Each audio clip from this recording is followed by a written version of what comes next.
voilà au début de la rue Kervégan.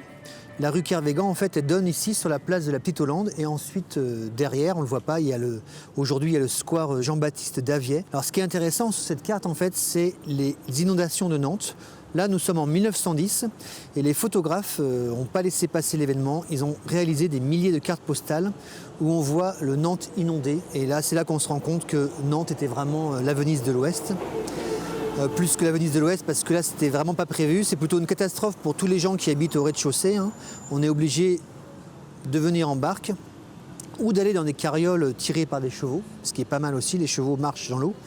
L'eau est montée parfois jusqu'à 1 mètre, 1,50 m dans les rues. Surtout évidemment ici, puisqu'on est sur l'île Feydeau, et l'île Feydeau est entourée jusqu'en 1926 de la Loire, de bras de Loire en fait.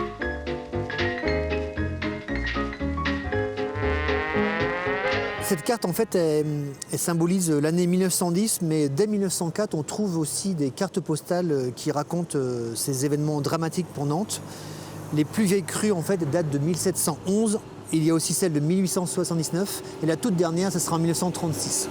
Ce sont des cartes événementielles, comme je le racontais. En fait, c'est des cartes qui permettent finalement aux Nantais de découvrir les événements et souvent les catastrophes, puisque les inondations de Nantes, ce sont plutôt des catastrophes en fait.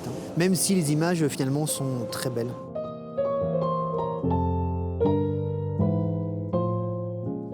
Alors cette carte, en fait, elle est de 1910.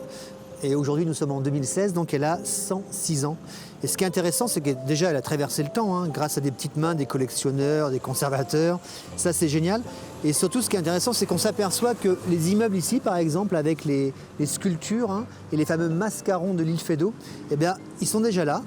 Et les balcons en fer forgé, qui sont ciselés, on va dire, par des esthètes de la ferronnerie, n'ont pas bougé d'un poil, ils sont vraiment dans l'état.